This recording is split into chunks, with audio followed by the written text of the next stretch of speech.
Corona के कारण अगर आपको अस्पताल में भर्ती होना पड़े तो वीडियो जरूर देखिए।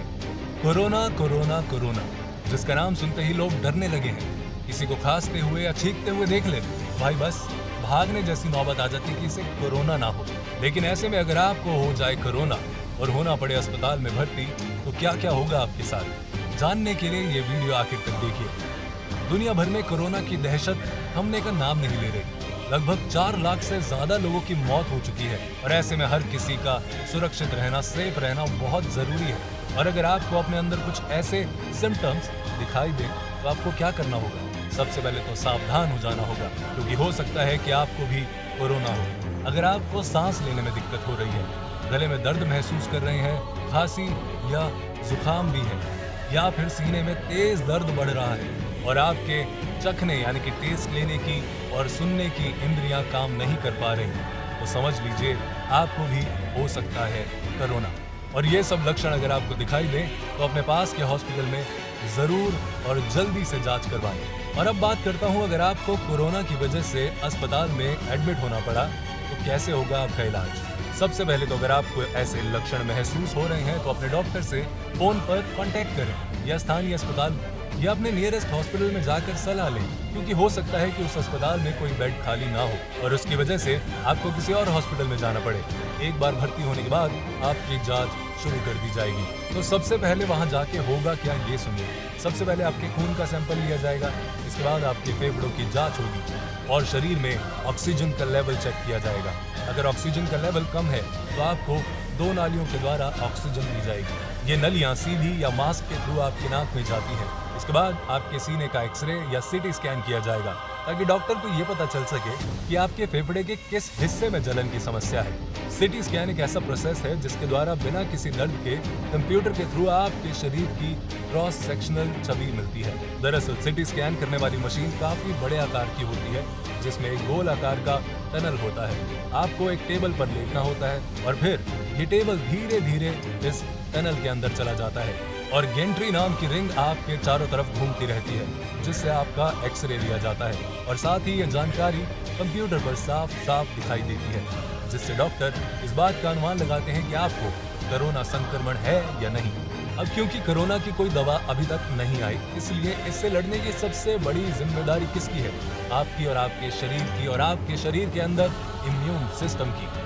लेकिन फिर भी सबसे पहले आपको एंटीबायोटिक दिया जाता है, भले इससे कोरोना को कोई फर्क पड़े या ना पड़े, लेकिन शरीर में कोई और संक्रमण ना हो, इसलिए ये एंटीबायोटिक आपको दी जाती है। और फिर डॉक्टर ऑक्सीजन थेरेपी और आपकी देखभाल शुरू करते हैं। अगर भगवान अल्लाह वाहिगुरु जी की वजह से सब कुछ सही रहता है तो आपका इम्यून सिस्टम वायरस को मारने वाले एंटीबायोटिक पैदा कर लेगा। लेकिन अगर आपकी स्थिति गंभीर होती है, आपकी हालत बिगड़ जाती है, जैसे तेज बुखार उतरने का नाम ही ना ले, सर दर्द, उल्टी और सांस लेने में तकलीफ और आपके खून में ऑक्सीजन का लेवल लगातार गिरता रहे, तो तुरंत आपको हाई फ्लो नेजल ऑक्सीजन दी जाएगी, जिसमें लगभग 1 मिनट में 60 लीटर तक की ऑक्सीजन आपको दी जा सकती है। लेकिन ऐसा करने से एक प्रॉब्लम है, और वो ये कि वायरस हवा में मिलकर और लोगों को संक्रमित कर सकता है। इसलिए कुछ हॉस्पिटल में नेगेटिव दबाव वाले कमरे होते हैं। इन कमरों को एक खास तरह के वेंटिलेटर सिस्टम से लैस बनाया जाता है, जिनमें कमरे की जो हवा होती है वो कमरे से डायरेक्ट बाहर न जाकर एक फिल्टर के थ्रू बाहर कर दी जाती है।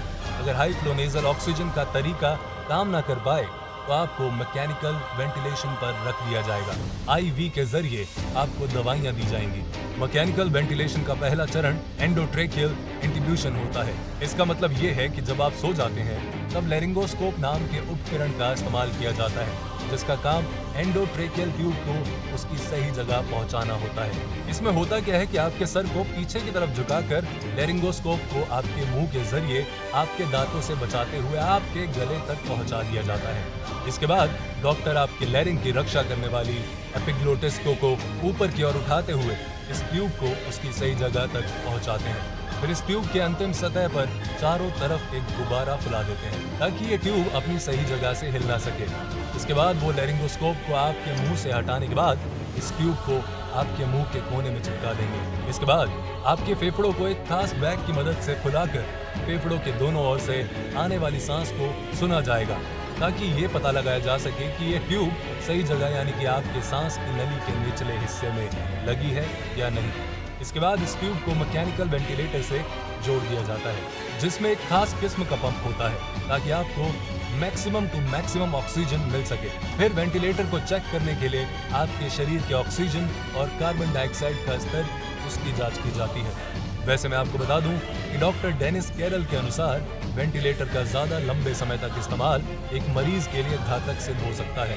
वेंटिलेटर में रखे मरीजों में केवल 1/3 मरीजों का बचना ही संभव होता है। तो अगर आप इन हालातों में बच जाते हैं तो आपके लिए आगे का रास्ता और भी लंबा हो जाता है। कोरोना के कई मामले आने के कारण स्वास्थ्य जानकारों की कोशिश है कि वो अलग अलग तरह की सांस संबंधी दिक्कतों के लिए दिशा निर्देश जारी करें और ये बता पाएं कि किन मामलों में वेंटिलेटर का इस्तेमाल किया जाए। इनमें कुछ ऐसे निर्देश हैं कि मरीज को पेट के बल लेटना, इसको प्रोन पोजिशनिंग कहा जाता है। इससे ऑक्सीजन को अधिक मात्रा में फेफड़ों तक पहुंचाया जा सकता है। माना गया है कि अगर आपके शरीर का इम्यून सिस्टम स्ट्रॉन्ग है, ताकतवर है, तो कोई वायरस आपका कुछ नहीं बिगाड़ सकता। जब आपके शरीर के किसी सेल को किसी बाहरी खतरे का अनुमान होता है तो वो सबसे पहले खुद को खत्म कर लेता है ताकि बाकी सेल्स तक संक्रमण ना फैल सके और आपकी रक्षा कर सके। और ऐसा इसलिए होता है क्योंकि आपके इम्यून सिस्टम के सेल सिग्नल देने वाला एक प्रोटीन छोड़ते हैं जिसे साइटोकाइन कहा जाता है। इनमें से कई प्रोटीन सेल के मरने की वजह से होते हैं। जब कई सेल्स में एक साथ ऐसा होता है तो इससे टिश्यू का काफी नुकसान होता है। प्रेजेंटली सैकड़ों दवाइयों पर खोज की जा रही है जो कोरोना से लड़ाई कर सके। अगर आप इतने भाग्यशाली हैं कि इन सब के बाद भी आप बच सकें तो आपको वेंटिलेटर से हटाकर हॉस्पिटल के नॉर्मल वार्ड में शिफ्ट कर दिया जाएगा जब तक आपकी ऑक्सीजन का स्तर सामान्य ना हो जाए तब तक। और जैसे ही ये ठीक होगा आपको हॉस्पिटल से छुट्टी मिल जाएगी। अब तो आप समझ ही चुके होंगे कि सुरक्षित रहना कितना जरूरी है। तो बेसिकली कोरोना न केवल हमारे स्वास्थ्य पर भारी पड़ा है बल्कि इसने हमारे जीवन के हर पहलू पर गहरा प्रभाव डाला है। तो इसी इन्फॉर्मेशन के साथ मैं आपसे ये कहूँगा कि एक्सरसाइज करें, योगा करें, अच्छा खाना खाएं, अपना और अपनों का ध्यान रखें।